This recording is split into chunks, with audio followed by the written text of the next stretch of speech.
What is up, guys? I'm CardFighter and welcome to this week's episode of CardFighter's Thoughts. Today we're going to episode 20 of CardFight Vanguard G, and if you didn't notice, I have changed the setup a bit, so I'm just trying it out. I don't know if it'll stick, you know, just thought it'd be something new than just me staring at that literally,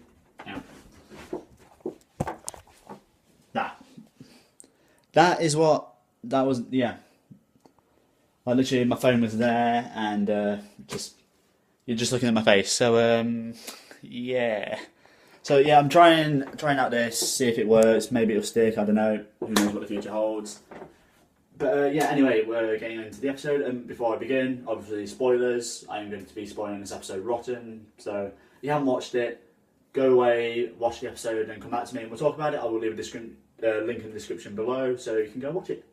Alright, anyway, today's episode was more focused around bringing Rummy Labyrinth back, which I'm very excited to see. And also we got to see some of the new support for the Grand Blue. Oh my fucking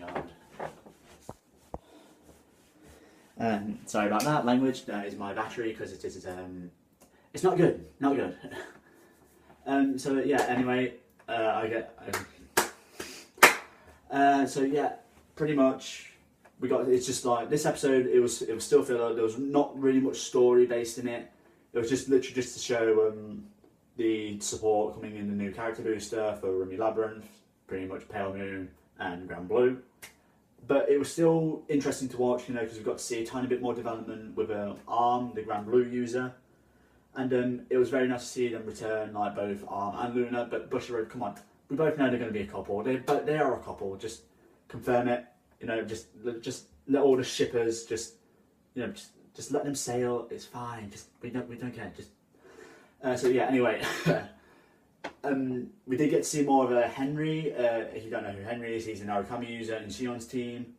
So we finally get to know his first name, because I think it's like Henry Hayo or something like that. I'm just gonna call him Henry now because that's what he's called.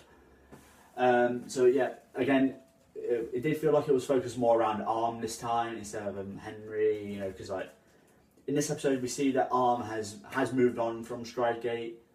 She's not holding back as much, but she's still got like that little hint of guilt from what she's done. Because if you didn't know what happened in Stridegate, she pretty much helped the main bad guy Ryuzu nearly destroy the entire world, and she completely ruined Kiba's life pretty much by taking away his whole family's company and pretty much leaving them with nothing but rags.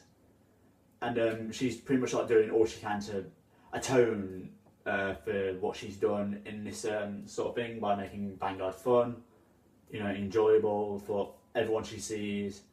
And it is really nice to see, but like it is still nice to see that you know, they're still hinting back to, or going back to Stridegate, you know, showing that it did exist, it did happen, you know, we haven't completely forgotten about it, and we'll bring it in forward to the next season.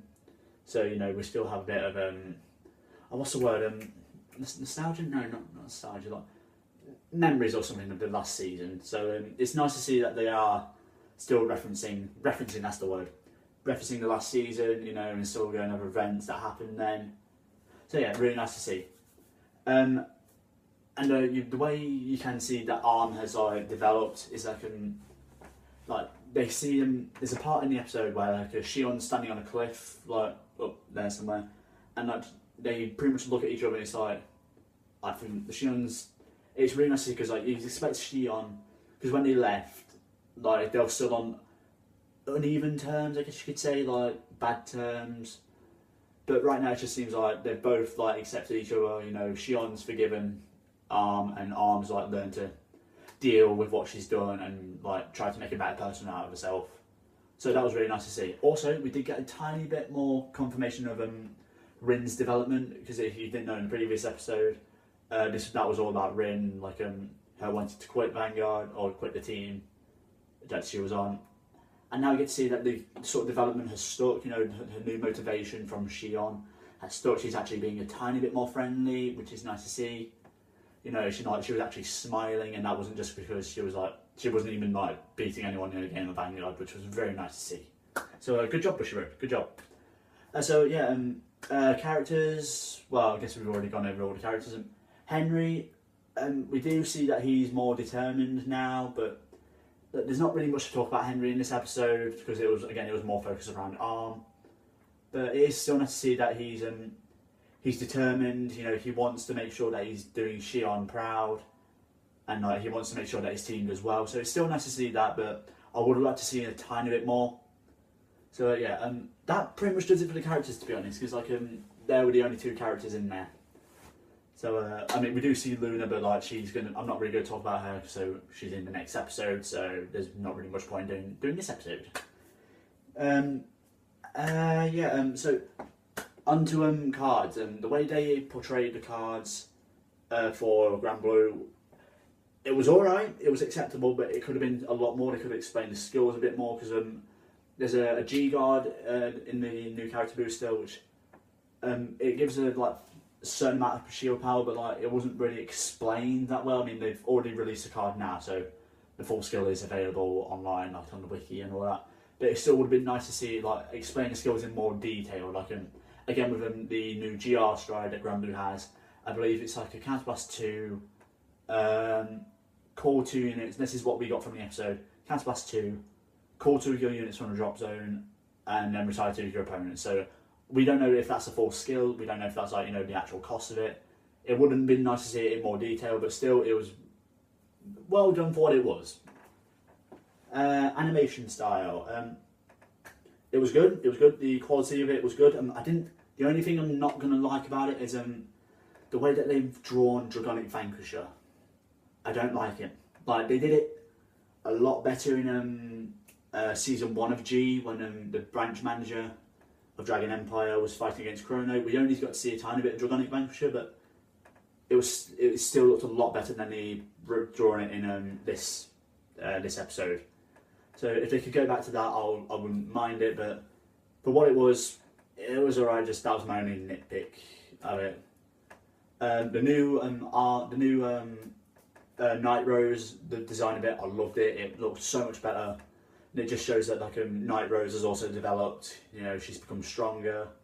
It was really nice to see. If you don't know who Night Rose is, it's the Generation Break unit of Grand Blue, the main Stride Break unit, and yes, yeah, it's a main Stride Break unit, the main Grade 3 boss, let's just say. Music. I don't really know what to say about the music. For me, in these last couple of episodes, the music's kind of been a bit dull. It's just not really worth paying attention to. There was a part in this episode where I feel like it would have been better with an orchestral piece, like summoning her units, being them like undead pirates. I felt like an orchestral piece would have been better, zombies like rising from the grave. But no, it was more like an electric guitar rock sort of thing. Yeah, and it fit, but I feel like an orchestral piece would have done a lot better. Like I remember when Vanguard was just beginning in the anime, and the music seemed to fit a lot better. Like it was more unique. It was more impactful. I guess that's a word. But yeah, what time are we on? We're on 8 minutes. But yeah, it would have been nice to see them experiment with the music more, not just reusing old tracks, because it does get boring at times, and literally my ears just shut down. I'm just watching the episode and not listening to the music at all. So yeah, that's my view on the music. And I guess that's all I can say for this episode and my opinions of it.